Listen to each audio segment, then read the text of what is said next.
Batti tokko viidiyoon sun citee ba'ee viidiyoo sirratti dalaguu jibbeen koo yeroo mashee laayivii irra jirtuuni dhaqee gaafadhaa jedheen dhufe sanuma si gaafachuu fedha. Ayyee maalinni viidiyoon suni waa'ee mirga dubartoota. ayyee citee ba'ee guutuu viidiyoo sanaan agarreen garuu citaa isaadha kan hin argee achirratti maalii fi namni kunooti kun mirga dubartootaa dhiibitiidha maalii fi ilmi haadhaan waamamuu gaaffii jedhu tokko gaafattee turte isaa yoo ta'e injee malee gaafadheetiin sila akkas ta'e injee malee hin gaafanne bar yoo ta'e maashaallah bareedduudha jechuun isa kana feeta miti reetituu fakkeenyaaf ilmoon haadhaa waamamti ta'e. nu gammachiisa gaa jechuun yaa'u shari'a keessa seenuun barbaadu warra akka nama tokkotti silaa akkas ta'e nu gammachiisaa jee waan biraan silaa akkas ta'e. Ni feena dhugaa dubbachuuf ni feena Ayyee bareeda. Wanta si jedhu tokko anis akka ilmi namaa guutuu miti irruudha namni kamiyyuu ani beekumsa guddaan qabu garuu maal akeeka akka viidiyoo sanaan dhagayetti jechuudha. Mirga dubartootaa akka waan shari'aan islaamaa dhiibuutti fakkeessa wantichi dhaqatee akka itti dubbatte suni jechuudha. Ani akkasitti nu badhe viidiyoo san argee kutanii baasanii akkas godhan ta'e wallaahu aalam hin beeku waa tokko siifaa ibsu bakka kanatti jechuudha. Siin fakkeenyaaf rabbiin dubartii no fixadhi rakkoon hin jiru. Siin rabbiin dubartii godhee si uume sa anaan rabbiin dhiira godhee uume. Rasuulli sallallahu alaihi wasallam waa'ee haqa haadhaa yeroo dubbatan namni ani akkaan saayibuu qabu eenyudha yaa ergamaa rabbii jedhee sahabaan gaafannaan haadha kee jedhan. Amma sonnaan haadha kee jedhan. Hadiisa biraa keessatti immoo waa'ee haadhaa yeroo sadii dubbatan Rasuul sallallahu alaihi wasallam waa'ee abbaa yeroo tokko qofadha kan dubbatan. Inni kan biraan immoo guyyaa qiyaamaa ilmi namaa kulleen kun haadhaan waamama abbaatiin waamamu. Sin ajaa'ibu kun. Nee dhugaadha. Ayyee. Waa'ee jireenya duniyaa kanaa immoo rabbiin wamal hayaatu duniyaa illaa mataa'ul guruur jedhe. Jireenyi duniyaa kun jireenya gabaabduudha jedhe. Okay. Jireenyi akhiraa immoo khaalidan mukhallada akhiraa jechuun du'ati du'aam duuniin du'aam namni hin du'um achitti inni hireensaa kan jahannamaa ta'e jahannamuma keessa bara baraan jiraata inni hireensaa rabbiin tolchee kan jannataa godhe bara baraan jiraata jannata keessa jechuudha. Guyyaan gaafa sanaa ilmi namaa abbaa keenya Aadam irraa kaasee amma dhufee nabiyyi Muhammad ga'utti horame hundisaa dirree tokkorradha kan inni dhaabatu. Saniyyuu waggaa 50 dhaabata. Waggaa 50. Wanti jannata keessa jiraatan immoo lakkoomsa tokkoon qabu daangaa tokkoon qabu. Ayyee. Fakkeenyaaf namni duniyaan har'a jiraachuudhaa jennu. Inni akhiraa immoo yeroo hundadha. Yeroo hunda waamamaa maqaan kee waamamaa faarfatamaa gammadaa jiraachuu moo har'a qofa gammadaa jiraachuu filattati?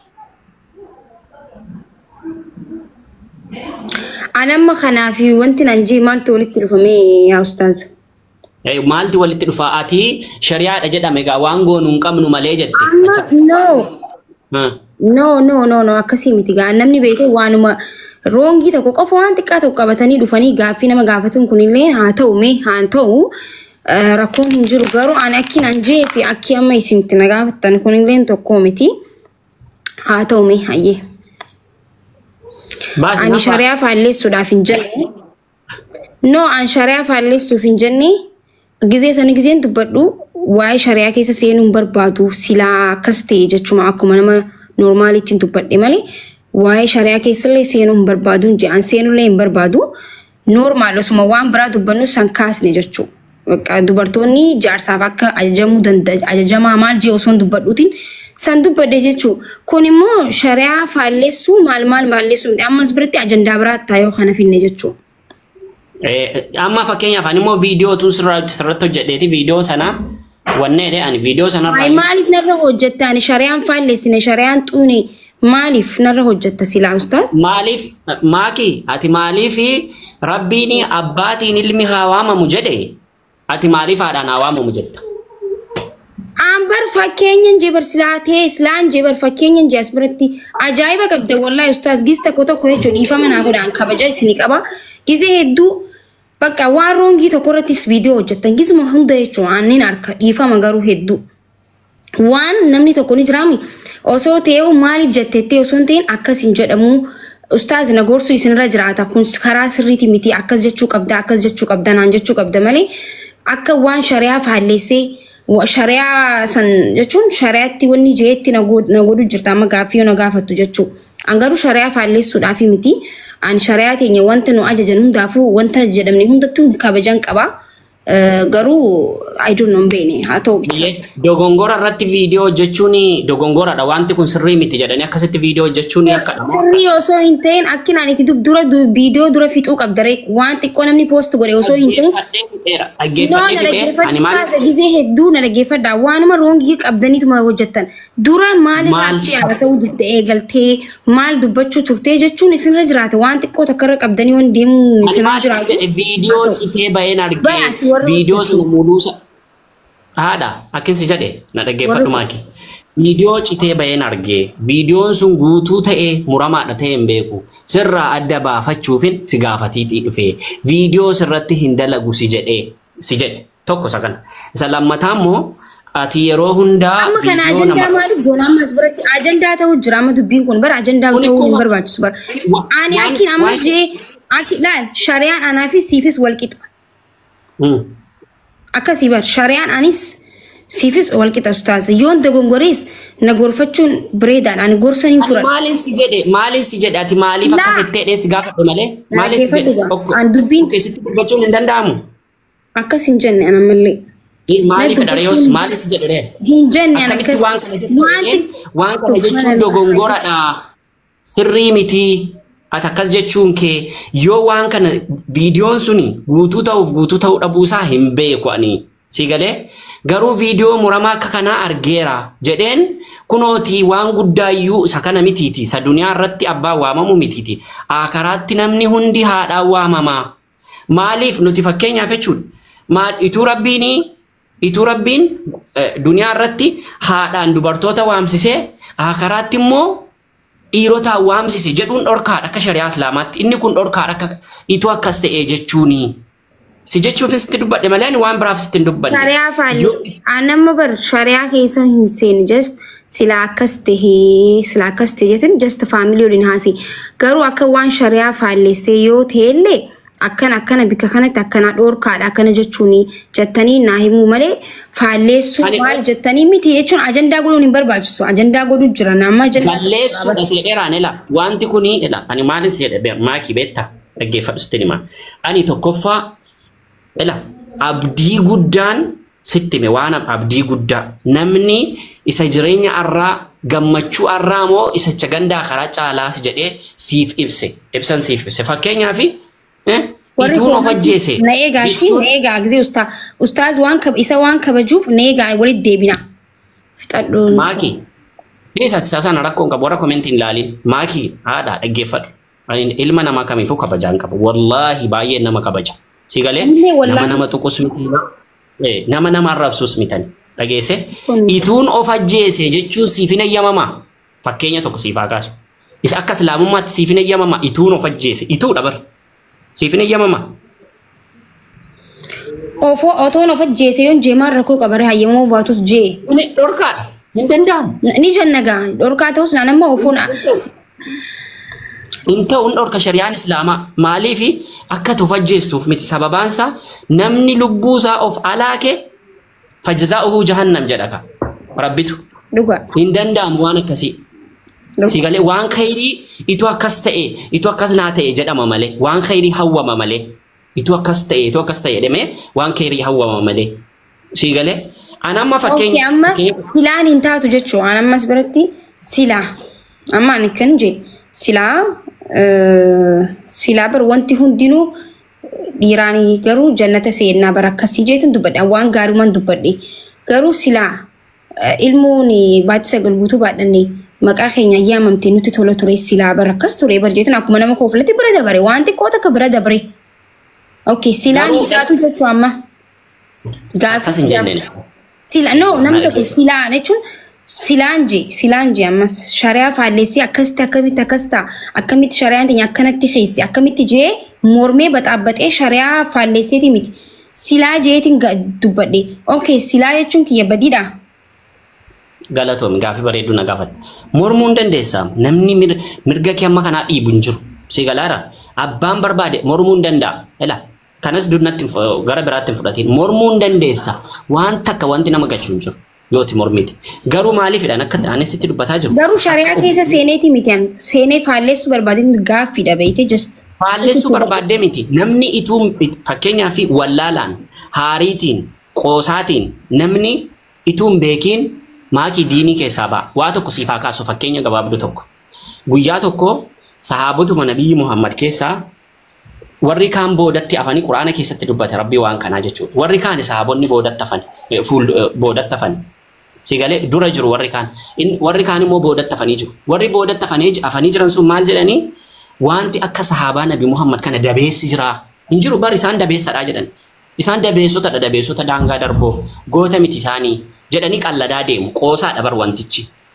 Maaliif immoo qoosonnaan karaatti itti fagaatennaan karaa kana dheereffachuuf jedhanii. Rabbiin immoo maal jedhe warroonni amma jecha kana jettan hundi keessan jechichi jecha sin kafarsiisudha. Sababaansaa ashiddaa'u alal kuffaari ruhamaa'u jedha Rabbiin. Isaan warra jajjabaatoo warra goota aduwwii irratti warra humna qabu warra jabeenya qabudha jedhee Rabbiin isaan dubbata. Maaliif ennaan dura dubbattanii dabarsitanii deebitan waan ta'eef waa takka toobaan isiniif hin jiru jedhe. Qoosaafidha kan isaan akkas jedhan. Qoosaaf amma fakkeenyaaf qoosaaf haa jennu. Fakkeenyuma akkuma qoosaatti. Qoosaatti miidiyaa kanarratti hin qoofama namni islaamaa waan garaagaraa jedhaa oola. Siigalee nama islaamaa hundaan ati maaf kana jettaa ati maaf kana gootaa hin jedhu amma akka dhuunfaa gootu. Sitti immoo sababaan dhufee si gaafadheefani isuma jalqabaayyuu waan kana viidiyoo gamaa gamana walitti mummuranii fidanii laayivii kee jala hin jiru oros. Ituun laayivii kee jala jiraadhe. Waan itti dubbatte guutuu isaan beeka.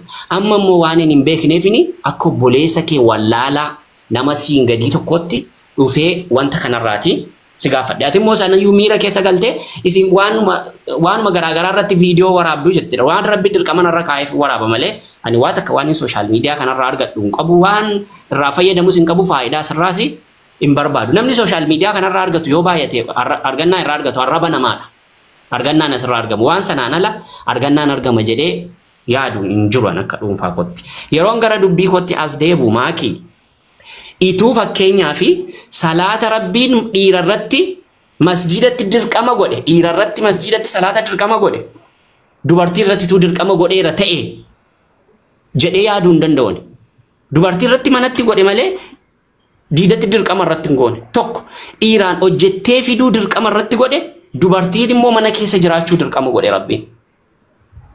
Ituu dubartoota irratti illee waan kana dirqama godheera ta'e jedhee kana yaaduu hin danda'u. Maaliif ennaan Rabbiin caalaa namni anaafis siifis beeku hin jiru. Rabbi hunda keenyaaf caalaa beekaadha. Rabbi caalaa kan namatti aanu hin jiru. Rabbi dubartummaatu siif malaayyuu haadha manummaatu siif malaayyuu. Siigalee anaan dhiirummaatiin malaayyuu dhiira ta'uutiin malaayyuu ba'aa gurguddaa siti baata jedhee isatiin malaayyuu akkas jedhe. Kanaafuu waan inni jedhe utuu jedhee keessa deebuun hin danda'amu jechuu barbaadee gabaabumatti. Ayyee fakkeenyaaf anamma shari'aa faallessuu osoo hin ta'in anamma akka maakitti silaa azaanneefaa silaa nashiidallee baasneefaa silaa akkas ta'eefaa yoon jee haraam natti ta'a jechuudha amma kun shari'aa faallessuu jechuudha silaa jee yoon dubbadhe. Silaaf utuun tokko dhabiti hiiktisaa. Otoo ta'ee sun silaa jechuun normaali just namni. Tun keeriidha waan keerii yaadde bara. Inni suni waan keerii. Silaa isin salaachisne amma dubartiin amma dhiirti nu duuba dhaabbattee dura dhaabbanne osoo isin salaachisne ni feena nuti amma keessa keenyatti garuu hin taane kun immoo shari'aa faallessuudha miti.